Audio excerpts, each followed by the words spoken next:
Mr. Rodmark Barriga, and Ms. Paula Mills. Thank you. Please come on stage, and we'll begin in a moment. Thank you.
Well, good morning, ladies and gentlemen.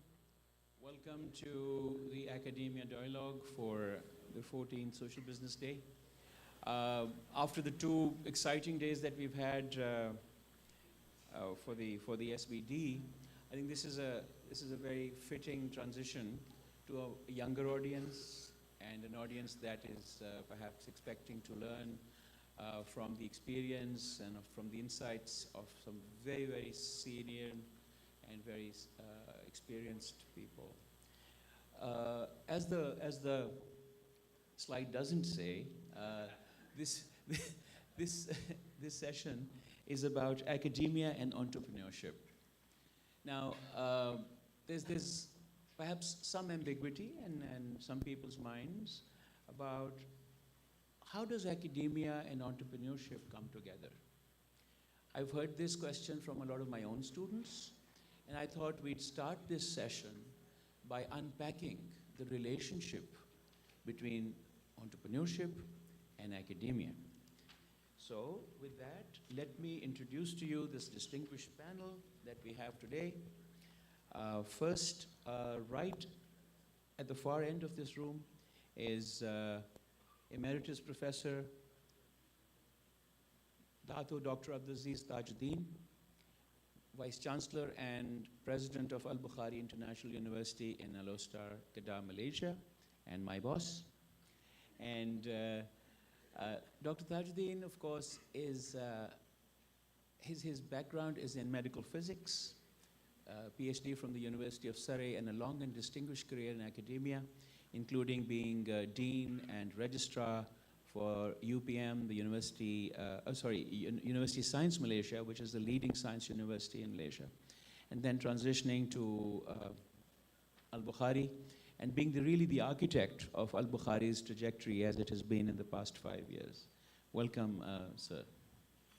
Our next panelist, again, is somebody that might be familiar to you.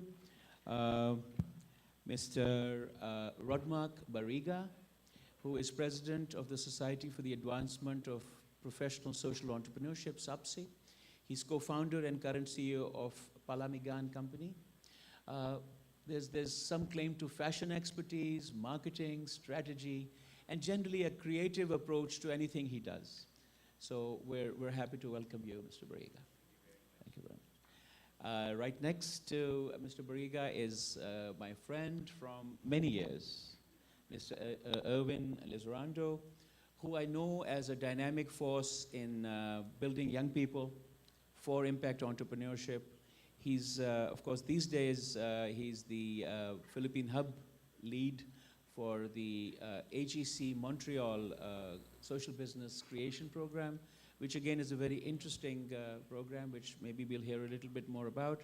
But I've also known Erwin to be in so many places, grooming younger audiences, younger people into impact entrepreneurs.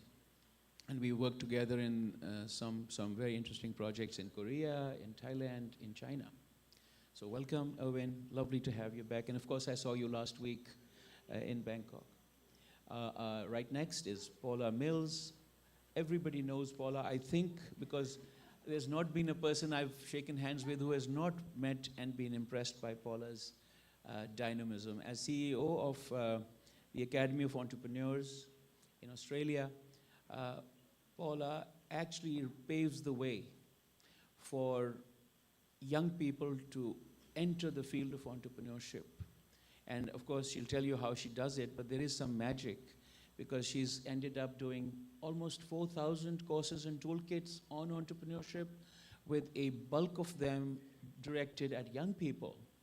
And in as diverse locations as you can imagine, in Latin America, in North America, Australia, all over Asia, and now I hear Mongolia as well. So welcome, Paula. We are looking forward to listening more about all this. And of course, our host today is, everybody knows you. Anybody that doesn't know, the next panelist shouldn't be in this room. And so, Dr. Teresita Madado is president of Asia Pacific College and our gracious host for today. Dr. Madado has, of course, a long and distinguished academic career as an educational leader and as a teacher training leader as well. So her expertise lies in building capacity of teachers so that they can become leaders. And a number of board positions and very senior policy positions within the Philippines.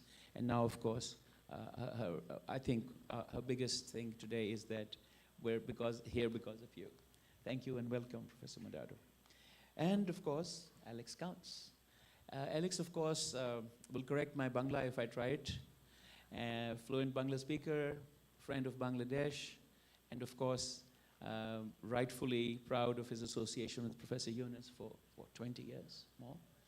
Alex, of course, brings to us his experience as, again, a facilitator, impact creator, author of 3 books.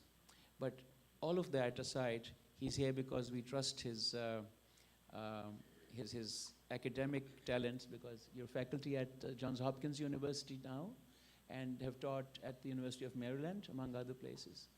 And for me, I've read 2 of his books, so I'm a fan as well. So a very simple, easy to, and exciting way to explain what he does and what we achieve in the social business world. So what a wonderfully diverse panel. I think this time may not be enough for us, but I'm going to make it very simple, as I was trying to say to all of them. A lot of people do not place academia and entrepreneurship even in the same sentence, right? Because they seem to be 2 worlds apart. When you think about entrepreneurs, the mental image is completely different. When you think about an academic, the image changes. So I'm going to start with Professor Tajuddin. So what do you think, how would you unpack to the crowd here, the young audience here, the relationship between academia and entrepreneurship? Okay, thank you very much.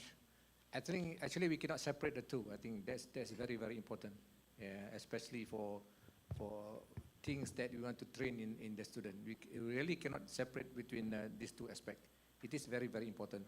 The thing is because what we want to produce in the student is the capability in itself to become probably job creators rather than job seekers. I think if you look at the development of the current situation, and in order to solve some of the problem, you probably need to create more people who can create jobs rather than seeking for jobs.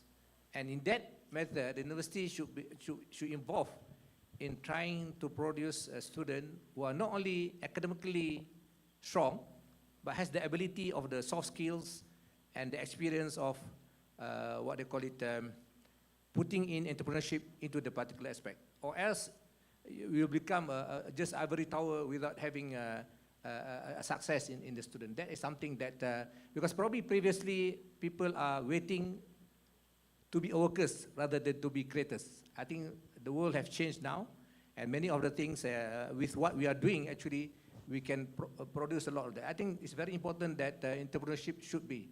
Indirectly, should be there in our system.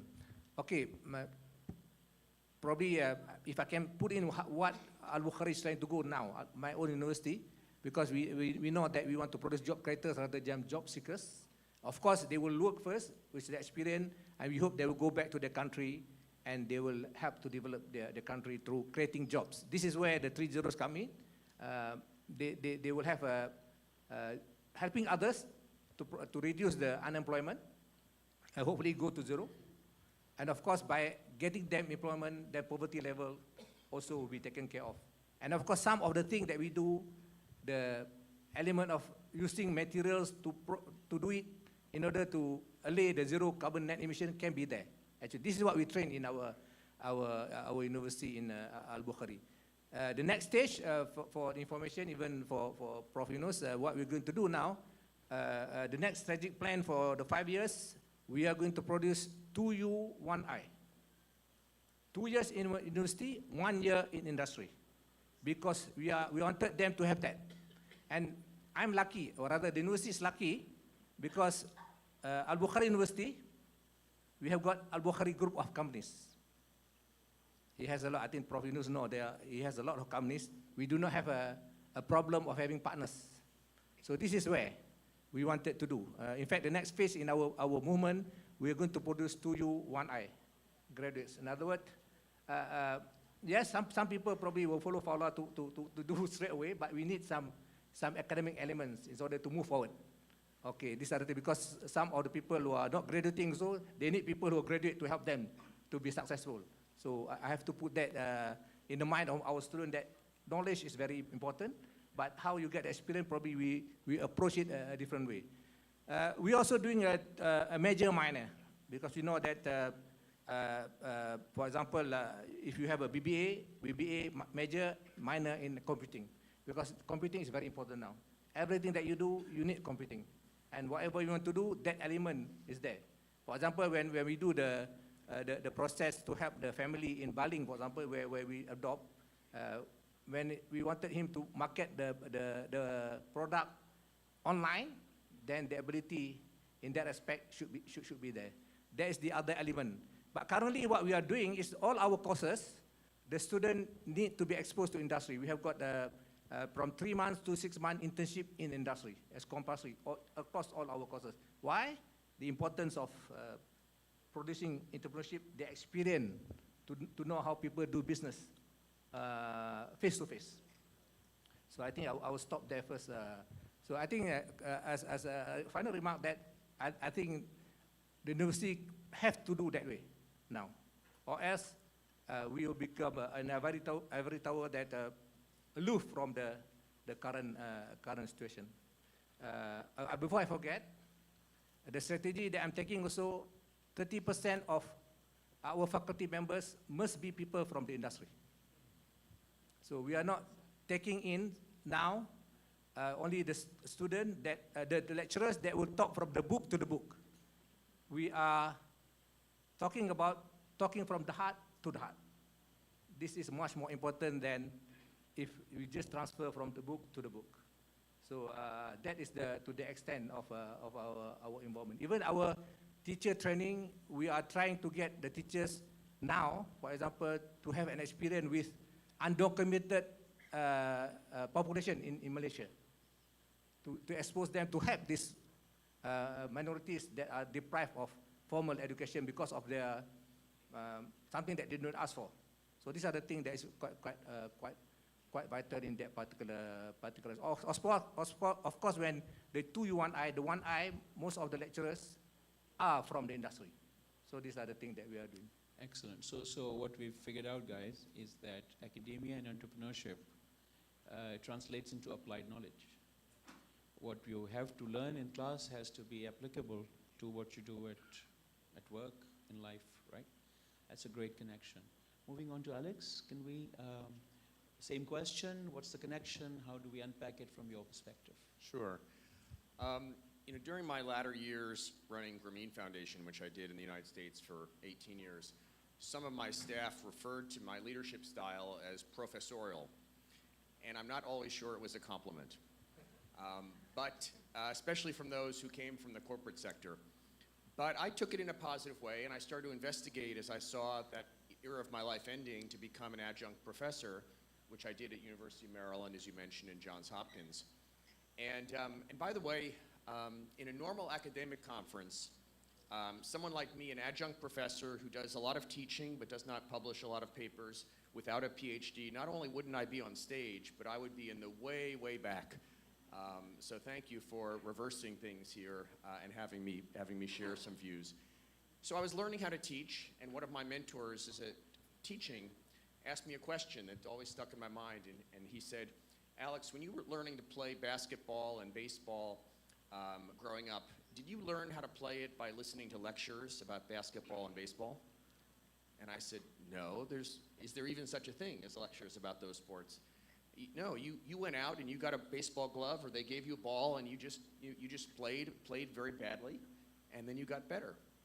And you learned the love of playing and the skill of playing through doing it. And so the obvious kind of implication of that, as I learned, is how do you learn about entrepreneurship? It's probably not mainly through listening to lectures about entrepreneurship, but it's about getting out there and doing it. And this is one of the big ways that I saw teaching change since I was at Cornell in the 80s. Is a lot more problem-based, a lot more the best teachers, very practical.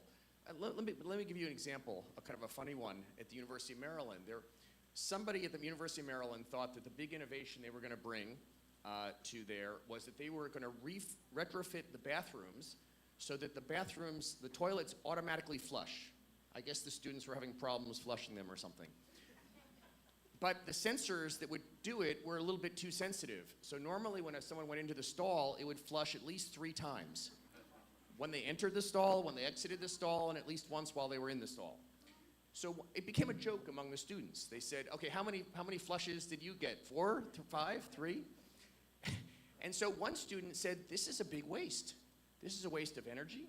This is a waste of water. And so he actually, on his own, designed a solution, a technical solution, so it would only flush once. So he brought it to the university. And the university said, first of all, there's no problem. Okay. But he was persistent. He had kind of some of Professor Yunus in him. So then he convinced them, and they said, there's a problem, but your solution won't work. So then he finally convinced them. And then he said, okay, the solution works, but it's not economic. It's going to cost us more.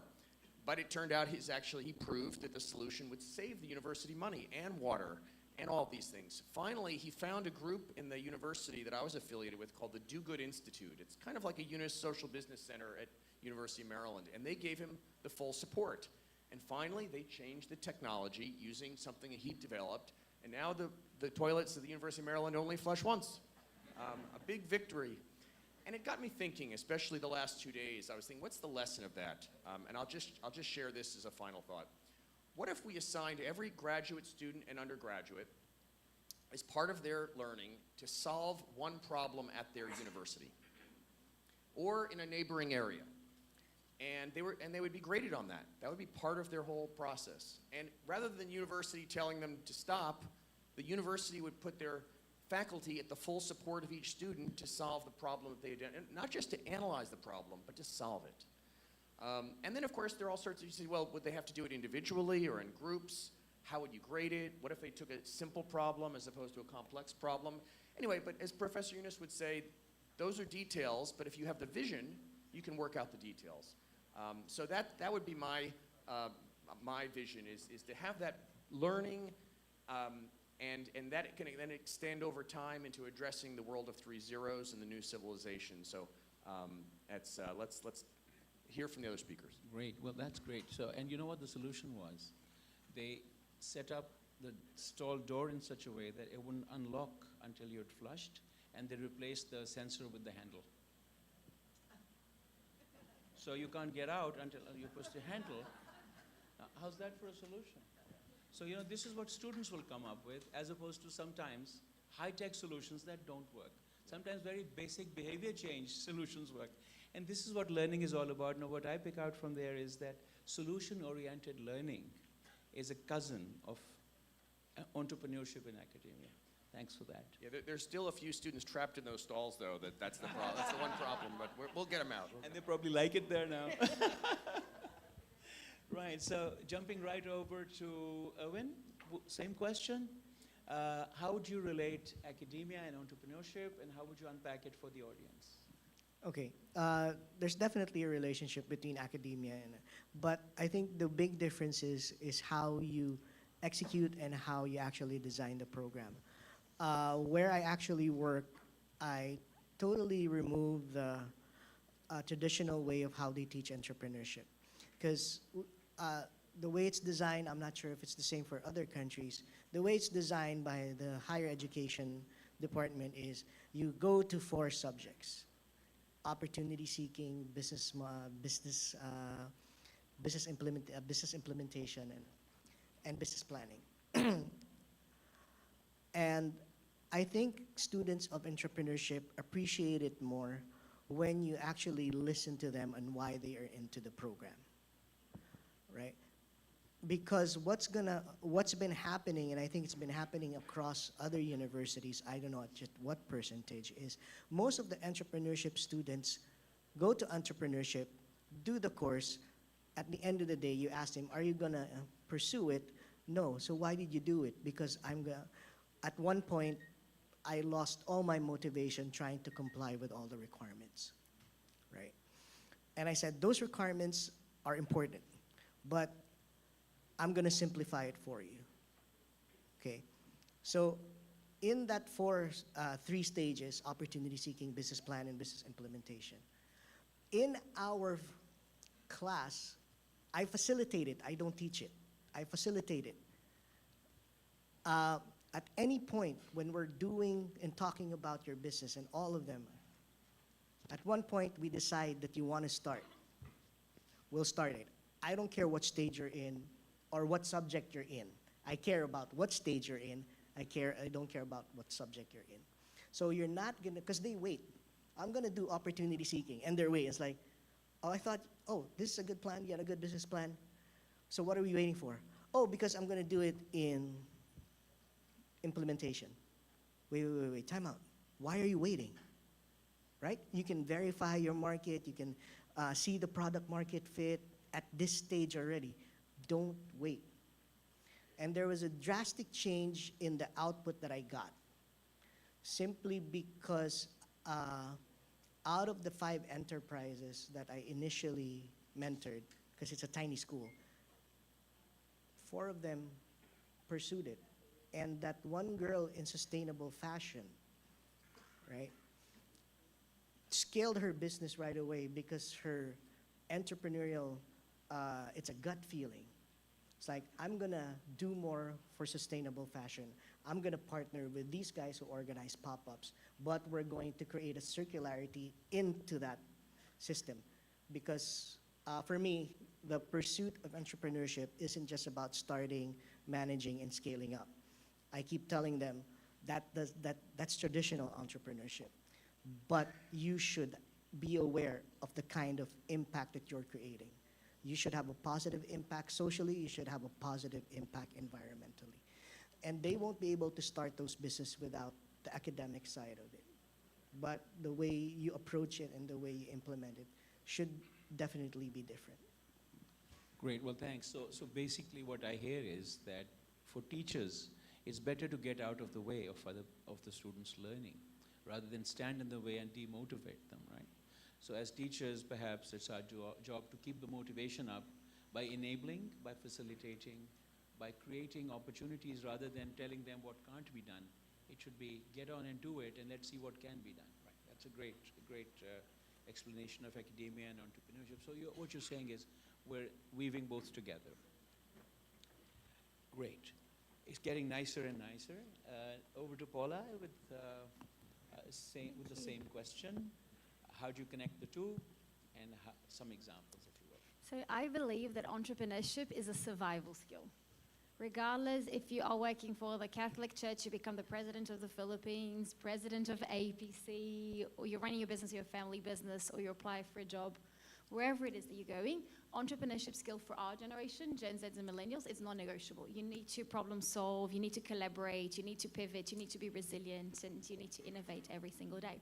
So what we did at Academy of Entrepreneurs is we mapped out the journey. We interviewed 20,000 entrepreneurs 8 years ago, and we mapped out the journey. And we realized that step one is emotional intelligence. You first need to figure out what is it that you love doing. Then step two is social entrepreneurship. So understanding the problems in the world that connect your heart to your brain.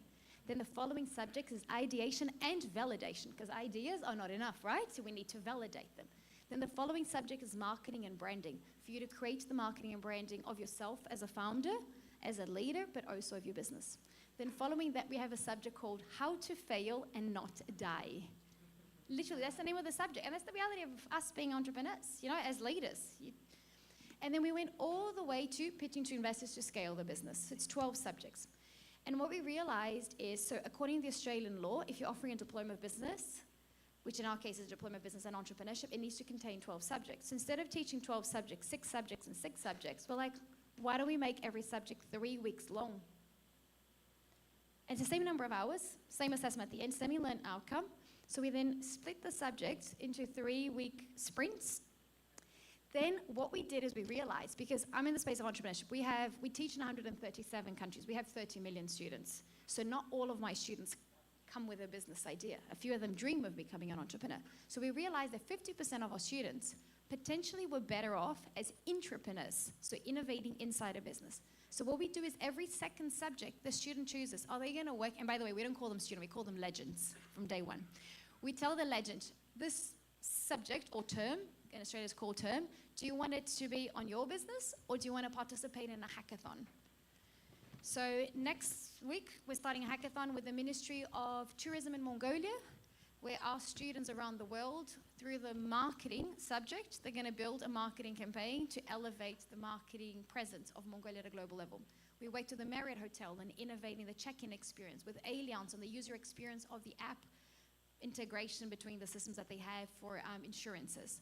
So that's what we've done with all the subjects. Another thing that we've done is we're the only school in the world with no teachers. So 100% of classes are taught by entrepreneurs with businesses in 5 or more industries.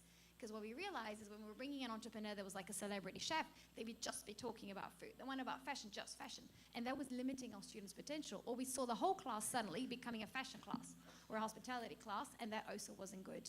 So those are some of the things that we've done. So literally what we do is we just collaborate. I spend 90% of my time networking, attending events, networking, meeting people, and everyone that messaged me on LinkedIn, I always create, even if it's 5 minutes between airports, I pick up the phone and I call and I chat, and we just connect dots and help each other. So entrepreneurship is about, it's a survival skill, and it's about solving problems. So whether we solve it in an organization, in a government, or in our own business, we're not going to be able to do it without the collaboration between industry, and that's what we've done. We've kind of broken all of the rules of education. The government has tried to sue me many times, and it's very interesting. Every time they try to sue me, right after the case, it's closed, and we end up winning an award. So we survived all of the challenges, and so that's been our journey. Lovely. Well, so survival skill, I like that, because in today's world, where there are not enough jobs going around, where there's so much change in the disciplines that we traditionally trained for, perhaps the exit hatch is an entrepreneurial orientation. So that's a great point. And also, I love the idea of challenging the system. The Yunus family is all about challenging systems. Of course, doing it legally and not getting into court all the time. But I think that's really what drives all of us in a way. We challenge the system within the bounds and bring about change. Thanks for that. So maybe that's a great lesson for young people. Moving on to Mr. Rodmark here. I understand that you, from the SAPSI's point of view, because you already have a network and a platform which promotes social enterprise, social business. How would you connect these two? Yeah, first of all, thank you for inviting me over. Such a wonderful panel that we have here. I agree with what everybody's said already, and I've been learning so much also listening to my co-panelists. Personally, I agree with what the eminent professor said, that entrepreneurship and academia cannot be separated really, because the way we define entrepreneurship, if you really think what the core is of any entrepreneur, it's really finding how to make things better from how they found it. And So it's really finding solutions to problem, whatever kind of problem that is. And I think one of the biggest needs that the world has right now is to find solution making and make it systemic and to put a structure in it. And I guess that's what academia can bring to entrepreneurship, the structure and the systems. One of the biggest problems we have in the country right now is that culturally and traditionally, business and financial sense is really not a big part of how people grow up, how Filipinos are taught. And I think this is one of the ways, and the business side of entrepreneurship is really just the way to make things sustainable. If you want to make any change last, then you have to find a way to make it sustainable first. And that's where the business side comes in. And this is why I really think, and this is what we're trying to do. We're part of an initiative now. It's called the National Social Enterprise Development Roadmap. And just like what Professor Yunus was saying a while ago, if you'll dream anyway, why don't you dream big? And what we're trying to do is really bring the entire social business and social enterprise sector together.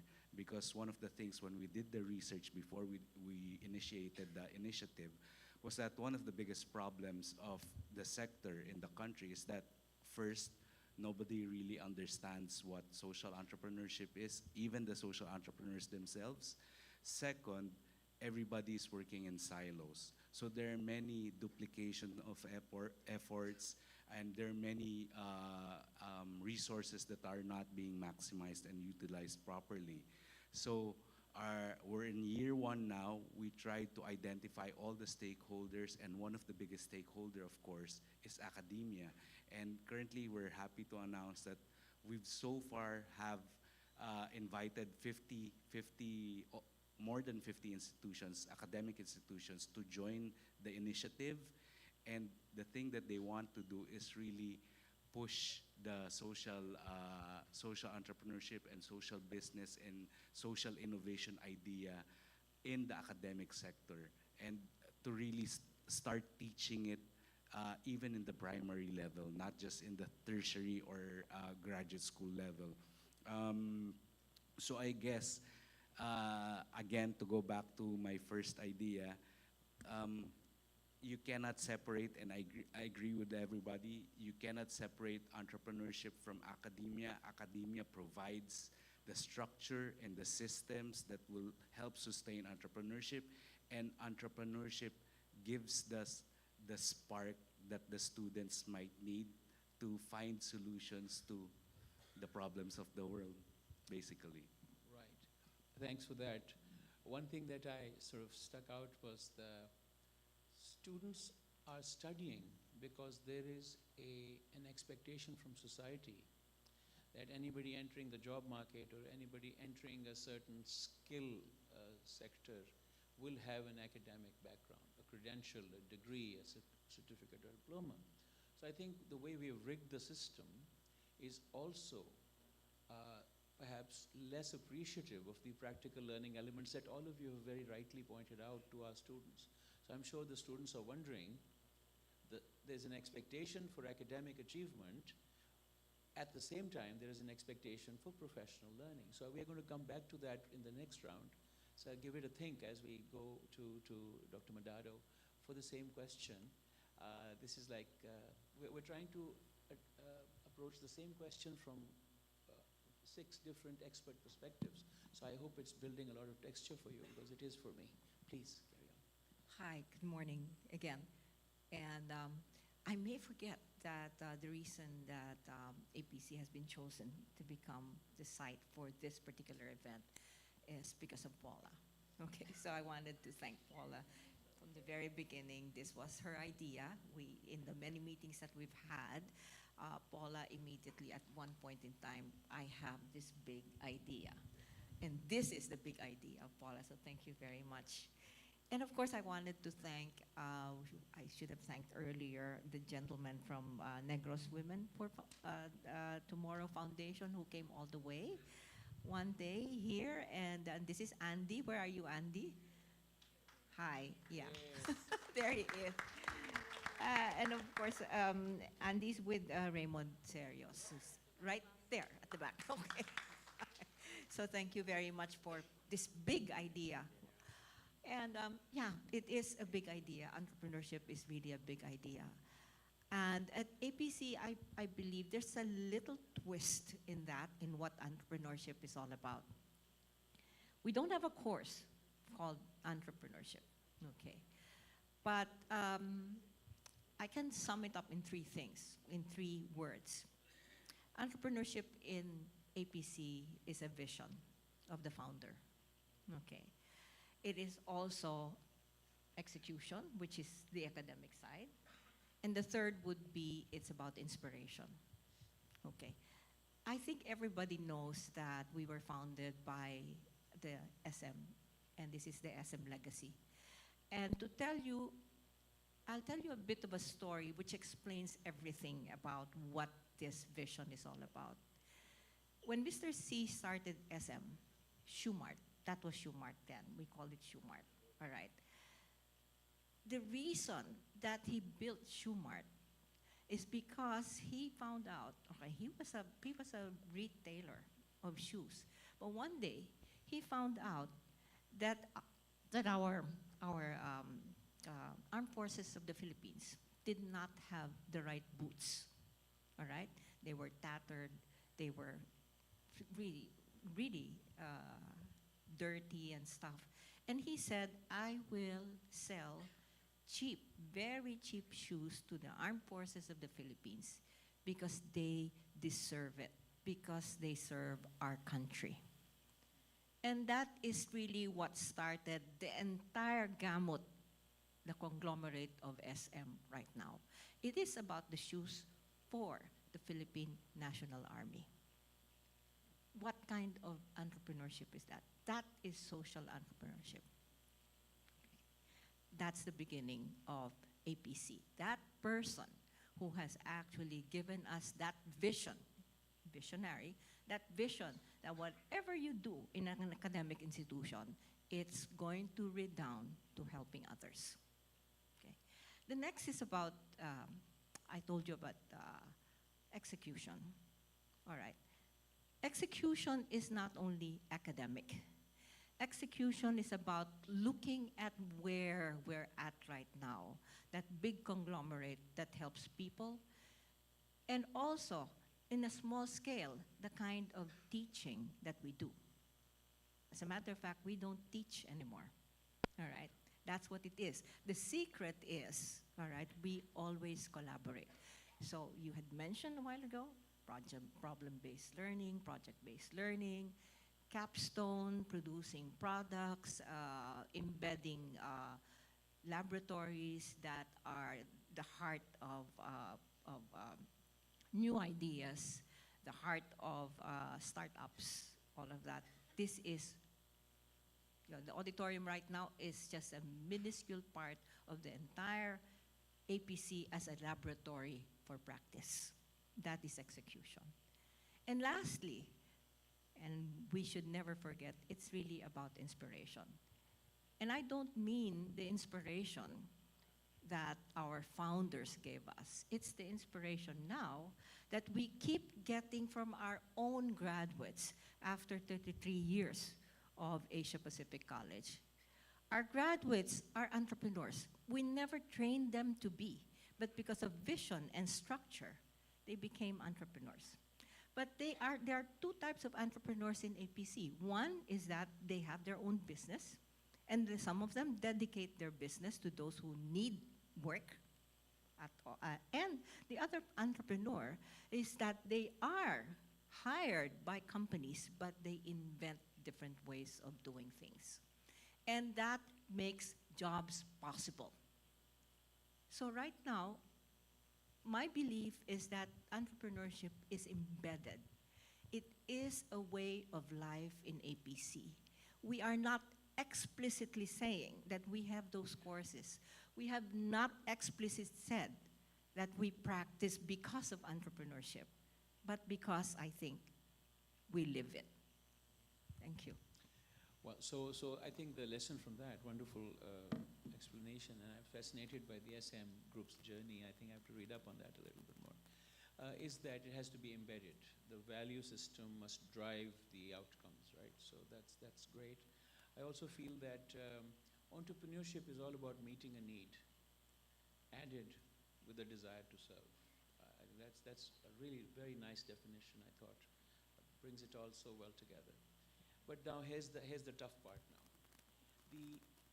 There's a traditional approach to academia. There's accreditation bodies, there's national education authorities, there are all kinds of benchmarking mechanisms that must be achieved before an academic program can be released for teaching and so on. And I think they're very rigorous in most of our countries. That's on one hand a reality, and it's not going to be changing very soon. On the other hand, we're all so clearly convinced that the practical learning side of it, needs evolving approaches, needs more innovation within the education system.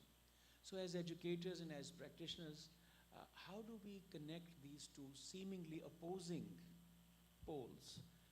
The traditional accreditation systems that our countries must enforce, otherwise it will be bedlam out there.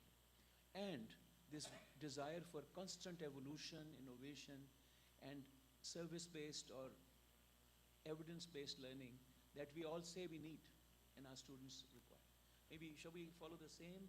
Or whoever wants to go first, we can do that.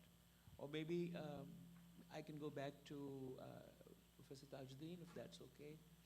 So, not to become a kind of a ritual here, but at least we'll get you started on that. Thank you, Prof. Faiz. I think he's talking about Malaysia as well. It's quite difficult to get a course accredited. By the way, all our courses at IU have to be accredited because by Malaysian Qualification Agency, because or else we cannot take in international student because the immigration was not allowed because the course must be accredited because we do not want the student to complain later on the course has no quote-unquote value. But currently we have no problem, all our courses are accredited and our students now everywhere throughout the world, after they graduated, they can go anywhere because it is the MQA is also have got partners in other countries that have got a medium to say that the degree is being recognized. We have got our student now from Burkina Faso in Austria, from Sudan in Romania. They are doing their further studies. In there, we got 2 students in China doing their computer cyber security program. They are our students, but they are from Myanmar and also from Indonesia. Because as I mentioned to some of the colleagues here, we got 62 countries now in our campus. Yes, that's a problem. Even before I flew in, we just got accredited by our government to offer our masters in social business. A master of social business involving the faculty from AIT in Bangkok and also from Dhaka to teach the course. This is more problem because normally they accredited those are only in that country. Now we are involving others, so alhamdulillah we managed to get that. If things goes all right, by October we start taking in students. There are a few applications already. This is the job that Faiz and Soraya have to handle. All right, but there are ways to go about it. I mean, even though you are being regimented, but you, as a Paula experience, not to be charged by the court, you know how to go about going around that regulation. Of course, in our case, social business is a new thing in Malaysia. Even when the people, they were asking to vet our course in order to approve them, they do not have got the expert there. But they still insist on using the local expert, so to say. But anyway, we managed to get it. We put the elements of social business in areas that we see there are rooms that we can put in. Okay, that's the thing that we do. Even our computer science, we have got element of social business. We've got social business 1, social business 2. Normally, social business 1 will be in the lecture theatre. Social business 2 will be in the villages that we have adopted. We adopted 2 districts. The poorest district in Kedah, a state in Malaysia, that we want to make sure that our presence will be felt by the community.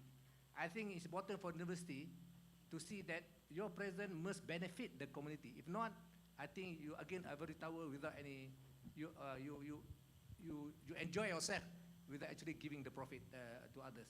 In fact, if in Malaysia, I just read this morning that the Federation of Malaysian Manufacturers and Federation of companies in Malaysia, they are not happy with the rating and ranking because we are not producing the graduates that have got the element of entrepreneurship skills and professional in their work. I think that's the thing that something that when you have got something that is being tabulated, you are going to have one line of products that I think that's not very, very useful. However, that's the power of the politics that they have to say. We input social business in our project. This is where we have got the freedom.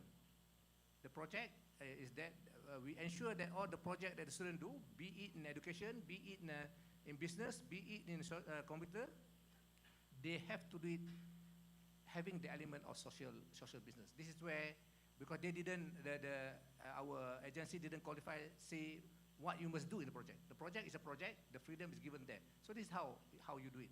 Of course, I mentioned there's now internship, the 3 month, the 6 month, they are industry. We put it there to make sure that the element is there. So basically, when you add up, probably those elements that is not directly from the university will be already in the particular system. This is how we manage to go. It takes time, a lot of administrative work, a lot of meetings and so on to do that, but finally you have to do it. Again, survival. In order to survive, you have to make sure that you do it. It's a bit difficult if you do not get accredited because the image of university will be different. That's the thing that we do not want to do. That is basically we do. Your answer to the second question is about? No, it was The question. the question is about, well, it was how do universities overcome this? So I think you've addressed that. Yeah. But now you've also mentioned another thing which is about the ranking system. So my next question was about how do our curricula and our need for education delivery or deliverables and the ranking systems that are now prevalent in the world relate?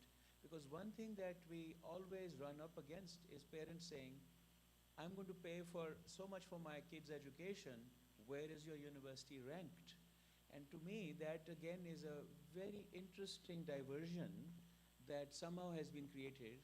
Rankings have no bearing on how good or bad a person will perform in their life, but they have become very important in the choice of universities.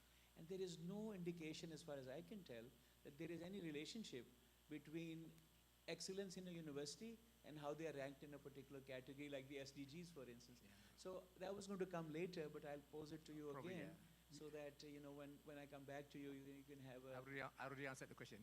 Okay. Basically, ranking and rating now people are discussing, debating now. I think that's not the indicator. To add on what Prof. Faiz is mentioning, in our case, we are not that worried because I believe if you want to be in the forefront, you have to be different. I repeat, if you have to be in the forefront, you have to be different. There's no manual to tell you that you'll be in the forefront. Diversity is very, very important. This is the thing that I think leadership of the university have to think. Even though that we have been controlled by government, but in order to be in the forefront, you have to be different. It's like a blue ocean strategy. You are not going into the area that people are doing. You are doing something different. I think this is what Prof. Yunus is propagating to us. So, Sometimes simple thing. Our tagline is inspiring mind. You just inspire them, and then they can produce things that sometimes you cannot. In our case, we are not worried about ranking and rating because we select the student. We pay for their fees, we pay for their accommodation, we pay for their pocket money. So we are not worried about that. In fact, last year I want to take in 500 international students, 14,000 applied. That's the situation in our case. So I'm not worried about that. If they don't want to come, so thank you very much. We are not. We want them to come with their heart and their body, not only their body comes, because we interviewed all the students. We have got 3-0 club.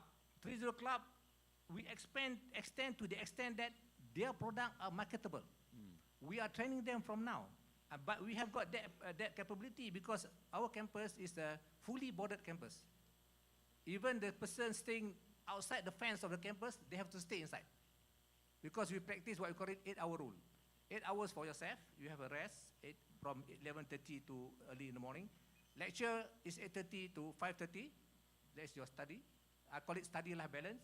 But after that, we put in their mind, you must help the community. We can do that because we are fully boarded. And when they do the 3.0 product at 5:30 on, they can sell it. The entrepreneurship is already being groomed there. They learn from the class, they put it into practice. Minor project, but it can be expanded when they graduate later. We give them pocket money, but they can earn beyond that through this entrepreneurship. So There's these are things. some lovely examples there. I think I'd encourage all of you to make a trip to Al-Bukhari and take a look at what good is happening. But I'm going to stick with the academics now and before I move to the practitioners. Dr. Medado, how do you address the same question in the Philippines? This strict regimentation on the one hand, and this desire and demand for flexibility in the other. We've heard about your, the driving motivation, but in structural terms, how do we address this in the Philippines? APC is particularly, I think we were at some point in time, we were particular about credits, all right? And that means we establish an office just to do that, which is our quality assurance office, okay? The first is to be compliant, yes, okay? The second is to maintain it, okay? And the third is to do away with it, okay? Which means that I will be happy, and we are happy that we are at that point where no one is judging us anymore, okay? So, but yes, we are compliant, all right? But then again, it's up to that level now where we say if we want to change our curriculum at any time we want to, we can without permission. That's what we have achieved so far. So it's not about the ranking. Yes, we are asked about the ranking. But yes, what is more important is the innovation in the programs that we do. We make it different. We make it attractive. We are allowed to do so. It's just an FYI with the Commission of Higher Education. But then we did our numbers too. We are QS rank, okay, things like those. It's okay. But I think the fundamental, right, is, I think, independence. Independence of what we want to do. And to speak out about those new programs because we can create new ones that have never been heard before. And that's the attraction that comes to APC. We're innovative, okay, and we mean to really change lives of people for tomorrow, not today, but tomorrow. That's practically what it is. Wonderful. Thank you. So we have kind of both in Malaysia and the Philippines, there is this very similar approach. Stay accredited, stay out of trouble, but then respond to the market. Of course, who judges how good or bad we are is the marketplace. And when our students are placed or when they start their enterprises, that's when we will really know whether our innovation worked or not. But let's challenge this from the practitioner side now and see how do those of us who are not day-to-day academics look at this dilemma of strict administrative protocols that govern the delivery of education and our desire to mobilize more innovation. So since you grabbed the mic first. So when I created Academy of Entrepreneurs, vocational education was the second most regulated industry in the world. So there was aviation, vocational, and medicine. So for me to set up a hospital was easier than to set up Academy of Entrepreneurs that year. And Picasso is one of my favorite artists in the world. And he's always said you have to follow the rules to be able to break them and become a leader. Yes. So I used that as my structure. So I got to understand my diploma of business had to have 12 subjects. That's it. In Guatemala, when we teach, I need 19 weeks. In Panama, it's 40 hours per subject, and it's non-negotiable. Now then the government gives you the structure of like, this is the learning outcome. Like you just look through that, a lot of that stuff can be taught in 2 hours out of the 40. So I am very honest with our students, all 30 million. I just go and be like, okay, the government needs this. I want to break the rules as much as you do, but I need to tick these boxes. So can we have 2 hours of a really boring academic class so I can present the stuff to the government, and the other 38 hours, we're going to shape you into a mind-blowing entrepreneur. And we win the hearts and the trust, and that's how we've been doing it around the world. So when governments come to audit us, we're 100% compliant. And something magical happened last year. It was a 7-year re-registration. The government looked at our documents. We were so compliant, they chose not to audit us. So we went from being the cover of the newspaper a few years ago to not even getting audited now, because we've learned the structure for every single country. And my business model is a little bit different. So I am an accredited institution in Australia, but in the other countries, we learn the accreditation and we map it and we partner maybe on a subject basis or on a curriculum. I'll give you guys an example of something we're doing in Mongolia. Mongolia is very structured. 4-year degrees is non-negotiable. There's no ways I can change even 1 hour. So what we did is we created a 4+1. The kids do the 4-year degree and then they graduate with 1 year of the diploma from Australia, and we've stretched it after school hours or as an extra year at the end, depending on what the kid wants.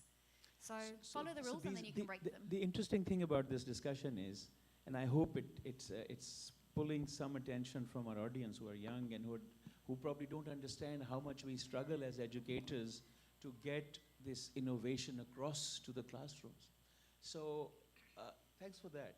So we're pretending to be teachers, but we're actually we like horse traders or something, because we're bucking the system all over the place. But Alex, what do you think about from the other side? Because you literally have been on both sides of this divide. How are we going to then get the marketplace to accept what we're doing as credible? Because the ranking systems, the accreditation bodies, all that are the legitimizing the mechanisms for academia. How do we do it in the less than regulated way? The one thing, just to get to that, I want to say 3 other things very quickly is, I always advise people when you're looking for a job, you're looking for a university, the rankings, throw them out. Find someone in that company or in that university that can be your mentor, that can look out for you over your career, and that's the number one thing. But also, just a funny little thing I was thinking here, I don't know about the Philippines, but one of the schoolyard insults in the United States where I grew up was, honestly, it says, "Your mother wears army boots." And that was like an insult. And now I have to go back to them and I said, "Army boots created a great company and a great college in the Philippines." It wasn't for moms, though. Yeah. And so, well, some of them perhaps. But the point is that I say that because even the most mundane products approached from an entrepreneurial and a social entrepreneurial perspective can create great things. The simplest products. But just 2 other thoughts. Some of the incentives in academia, in many ways, struck me as crazy, or at least in the U.S. One was this Do Good Institute that I mentioned, which was trying to bring in doing good into every subject, into every department. There was a donor willing to pay to have a book written about that, to define a prototype for all U.S. universities. And basically, I said, why doesn't someone get written? There's money there.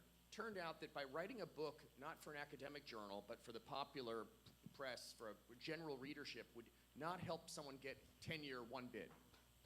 And so no one wanted to write it because it wouldn't help them get their tenure. And so I said, I'll write it. And they said, well, you're not a PhD, so we can't use it for that. And I said, this is crazy. It's almost that the incentives are to write for the smallest possible audience. And if you want to write for a big audience, or to shape practice and policy, it's not. And just, when I thought about your situation, and you're not alone, if you're trying to challenge mindsets in an entrepreneurial way, a social entrepreneurial way, the idea of getting legal action against you is almost guaranteed. And in the United States, we have the death penalty for certain crimes. Just humor me for a second. Since this is being recorded and you've confessed. And so what happens is, it's very interesting. So just give me a second. So in the U.S., many law professors and their law students take the case of people on death row pro bono, and every year dozens of them get off just because a law professor and their law students looked into the case and found new evidence and got them not just off of death row, but oftentimes freed because they were wrongfully convicted. And I said, what if there were law professors and law students who then stuck up for people who were innovating for the social interest, for the public benefit, got in legal trouble as a result, don't have a lot of resources? Wouldn't that be a great way to get academia involved from the legal training side? Absolutely. What a wonderful idea. And I think we need to get more of our professors actually doing this for the public at large, rather than just their academic requirements. So that's a point for me to note. We've got 2 more minutes to go. So here's a choice. Either we give these two gentlemen a chance to speak, or we just go home. I vote I vote we give these two guys a chance. They came for us, right? So please allow us to go over a few minutes. Is that okay? Yes. But that's also our signal to be really brisk about it. Please. So yeah, go ahead. A lot of the things they said is quite true. You have to know the rules in order for them to break it. And we have a saying in the school where I actually work in the province is if the government starts asking question, you must be doing something right. Right? So, and it's being able to know the rules so you can break them because one of the examples I did was the Asia Pacific Youth Exchange Program. I had 20 delegates from the Philippines from my school. And I gave the proposal to the president of the school. And you have to have a crazy president in order for you to actually do this. And I said, this is the curriculum, this is what they're going to do. They're going to do immersion. These are the subjects that I want credited for it. He said, okay, take them away from here. And those kinds of small nuances that actually make a difference. In the same way that the way I do with HEC Montreal is giving them the capacity and the access to these programs because they don't have access to it and makes their entrepreneurship program better, especially in the rural areas, especially in the province, where they don't have access to these kinds of international programs. So those kinds of nuances are actually very important. Great. Yeah. Okay.